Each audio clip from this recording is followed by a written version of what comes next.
Welcome back to Hip Hop Since 9, where I tell you the real stories behind the hip hop that I grew up on. Today I'm taking you back to when I was younger and how one moment with French Montana changed everything for me. I was a hungry kid with balls, and one day I ran into French Montana. I had 10 seconds to decide, either walk past or shoot my shot. I chose to spit, and the next thing I know, I was running around with him.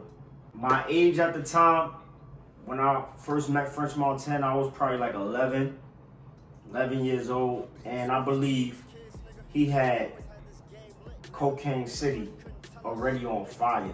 Now, I don't know what volume he had, which one he had, but he had Cocaine City, it was on fire. I remember him buying he had an all red Dodge Challenger.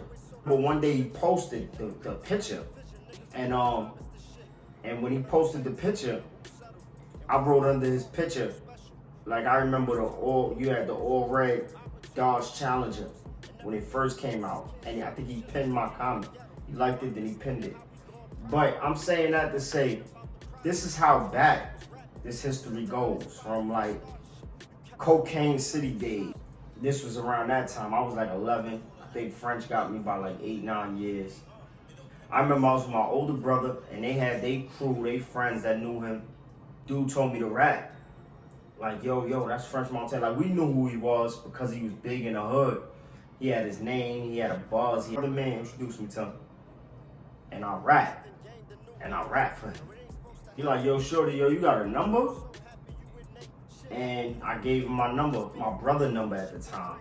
I gave him my brother number, gave it to him. Around to these little ciphers where he was at, little battle raps and ciphers and stuff like that. I would go there, because he was on the deepened his favorite bars. Like, and ever since 50 came out, a lot of ugly niggas came out the house, kissing they bitch, listen to French. Now this is early on, before the 50 and the French beef. Like, this was just him rapping. DVD era was so early on.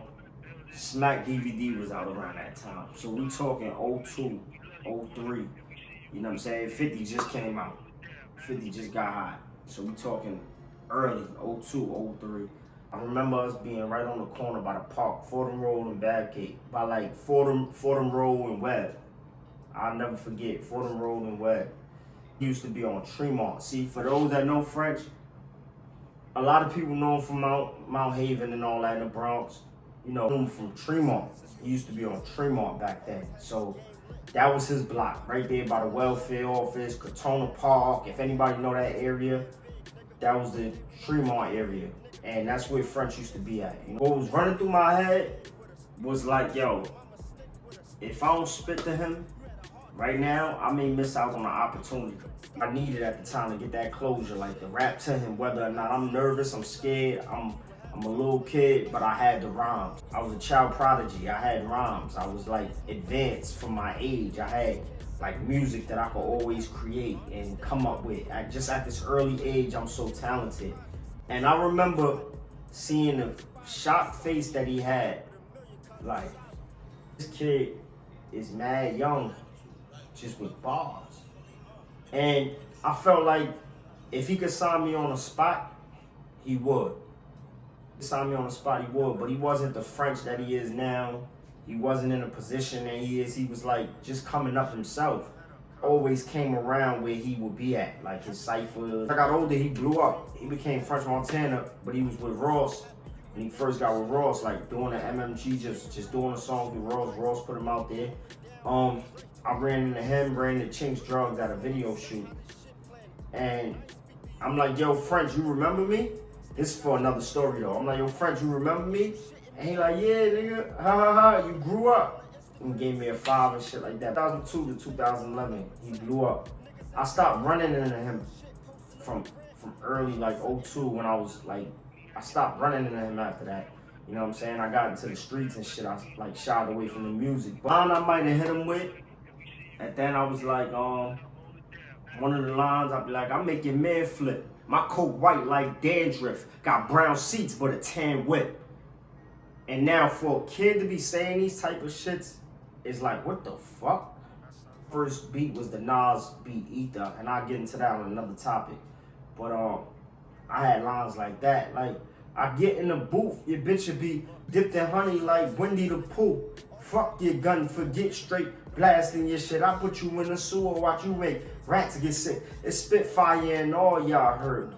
I put 3 in your back like the Iverson All-Star jersey. I was saying like lines like that at an early age, and for 11-year-old, that shit was crazy. I think the advice he gave me when I was younger, he said, you ain't looking for nobody but yourself. And only you can put yourself on. And I never forgot that. You ain't looking for nobody but yourself, and only you can put yourself on. So I always took that with me even to today.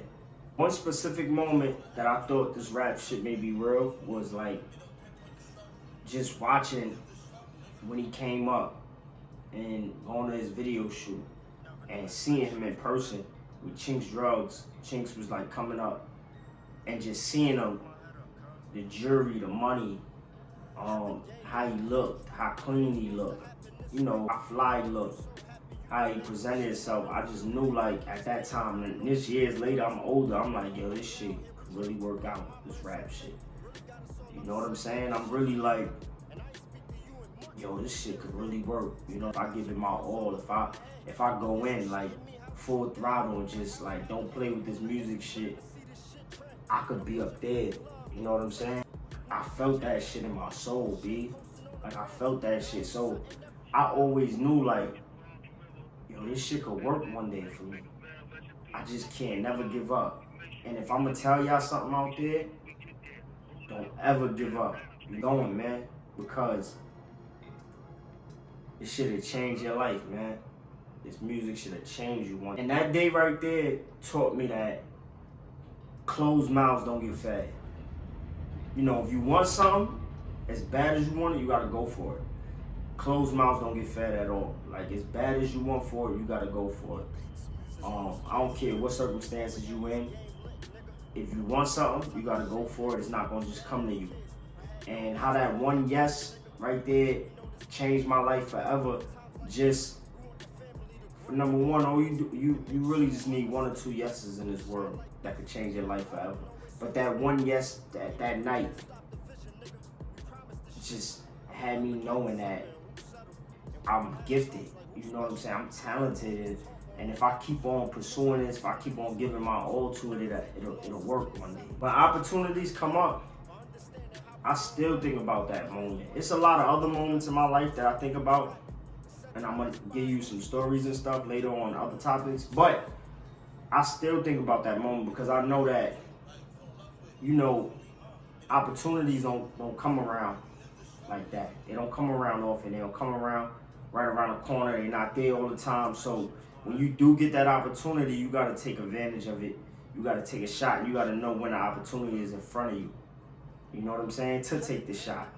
If you rock with these hip hop since 9 stories, drop the artist's name in the comment and let me know the next artist you want me to talk about. And we're gonna go from there.